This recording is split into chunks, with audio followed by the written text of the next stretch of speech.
Yes, it's MJ. Thanks for having us. You're on TV right now. Then you got your peas with the black eyes on them. Is this thing on?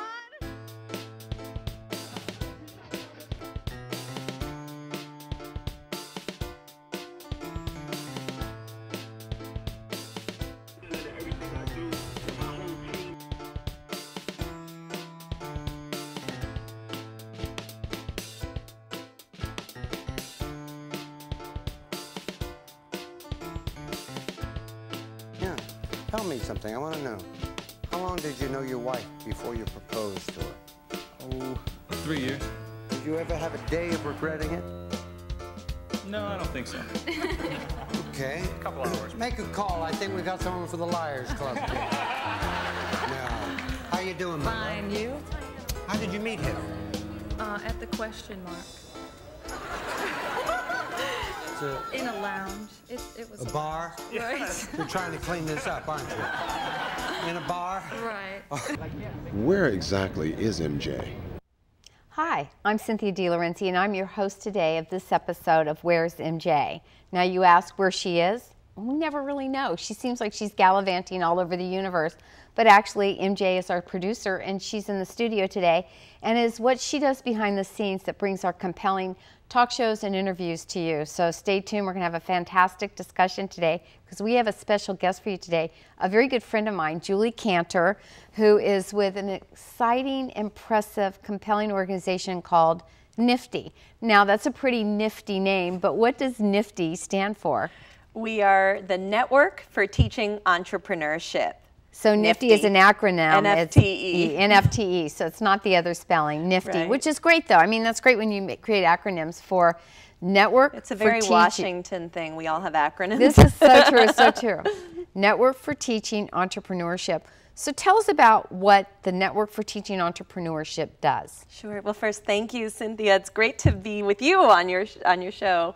And I know you've been an incredible mentor to so many women I know. So I'm really honored to be here and to be here on MJ's show and meet MJ as well. NFTE started as a dropout prevention program by an entrepreneur who got mugged.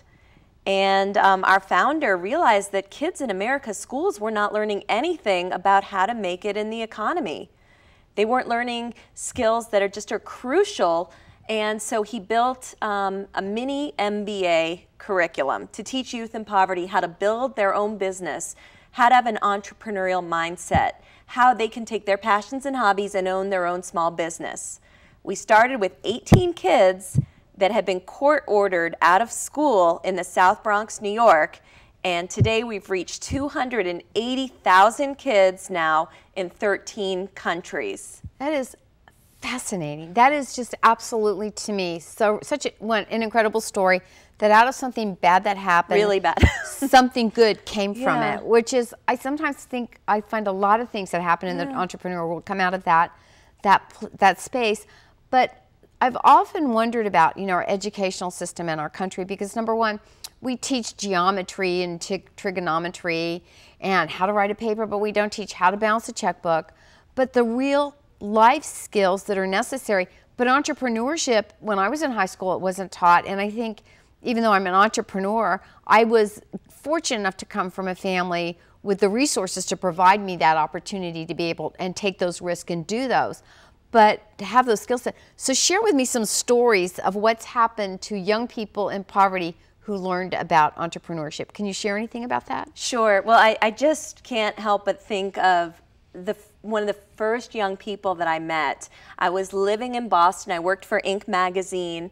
I drove 65 miles to New Bedford, Massachusetts, and I met Michelle Arujo, a teen mother of 3 who started a la mode fashion. And it was clothing lines and jewelry, and she'd have home parties, and she was doing really, really well. And one day, someone broke into her house. She was pulled off her welfare benefits at the time because she wanted to go to a magazine interview. And because she didn't show up at the office, she got cut off from giving her babies food for a month. And she called us that day, and she was so frustrated, and she said, thank God I know how to run a business, because my dream is not to die in poverty, but to have poverty die in me. She's been in business for 10 years now. Say that again. My dream. My dream is not to die in poverty, but to have poverty die in me. That's incredible. That gives me goosebumps to hear a quote like that. You must be so privileged to meet the most incredible people in America. Number one, serving to bring the opportunity to understand the empowerment of entrepreneurship, as well as the students it helps. What kind of feedback do you get from students that have benefited from the program? Oh, well, thank you. I think that most students, it's all about starting a business based on their passions, their hobbies, and it demystifies business, so it's not so scary. It's not just for the Harvard educated, for the men in their 60s. It's for a 15-year-old going through NFTE understands it's for me. I can build a business, and I probably should get a college education. I probably should continue my education to get more skills. And everybody's my network, so it becomes fun. So I think that, the kids are so innovative. They have so many ideas, and what I've seen now for 18 years that I've been with NFTE is raise the bar high, and the students will meet it every time. You look way too young to have been with NFTE. I started when I was 12. All right, okay, I like it. One of the things you do in NFTE, and I think that this is really fascinating, you brought this into the studio today, is you actually give the tools, because teachers are not necessarily entrepreneurs. So if you came in and said, I want you to teach a program on entrepreneurship, you've got to have the resources to teach it, correct? Yes. So this is your new book, I understand, that's coming out for teachers. Out. Mm-hmm. This is excellent. So this is coming out for the teachers in high school we'll use this year? Yeah, we have a high school curriculum, and we partnered with Pearson's Prentice Hall, and I just got a sneak copy of our middle school curriculum, which right now we have a huge challenge, Cynthia. 1 out of 2 minority kids are dropping out of high school in America. It's become an epidemic. It is so concerning. It is very concerning. Entrepreneurship engages kids. They are bored. They're looking for relevancy in real life. So offering a curriculum, bringing business. NFTE's not just a book. NFTE's a whole program. We have business leaders going into classrooms all over the Washington, D.C. region, mentoring kids, coaching them on their business plans.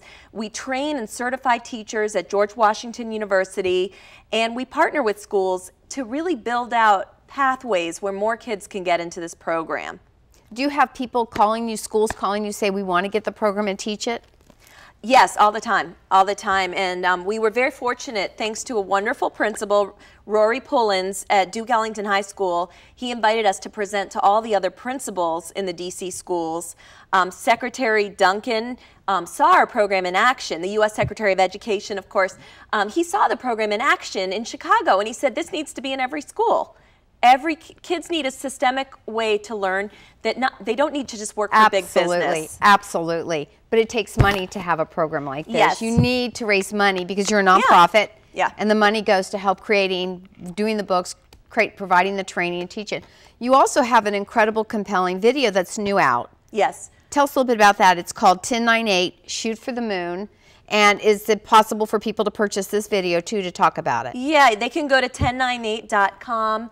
We have an award-winning movie producer, Mary Mazzio, and the movie is about 24,000 kids competing for their destinies, and the kids that rise to the top in a major nationwide business plan competition. We have many kids and board members from the Washington region featured in the movie, and it's really stunning. Okay, so last but not least, we are really here. The reason I want to talk to you today is you have your annual gala coming up, Dare to Dream. So exciting. When is it? How can you get involved? Tell us now, because this you have to attend. It is one of the hottest business networking events in Washington, D.C. Yeah, we are driving to raise $500,000 to put 1,000 more kids through NFTE next year in the greater Washington region, and I think we're getting very close. Cynthia is our chair. I am. Which is amazing. And we have Chris Gardner coming as our featured speaker. His life was featured in the movie Pursuit of Happiness. With Will Smith. With Will Smith. And the event is Wednesday, April 28th at the Marriott Wardman. And there's so many details. There's so much good news. There's an official website for the event, and it's Dare to Dream DC, David Cat, or District of Columbia, daretodreamdc.org. So you've got to come. This is one of the most incredible networking events in Washington, D.C. And I want to thank you for joining us today. Thank you to Julie for joining us. Thank you for NFTE for letting you have some time with us today. I hope you can make us to the gala. It's going to be fabulous. And just know, get this movie 1098. It's important to change the lives of children through entrepreneurship. Thanks.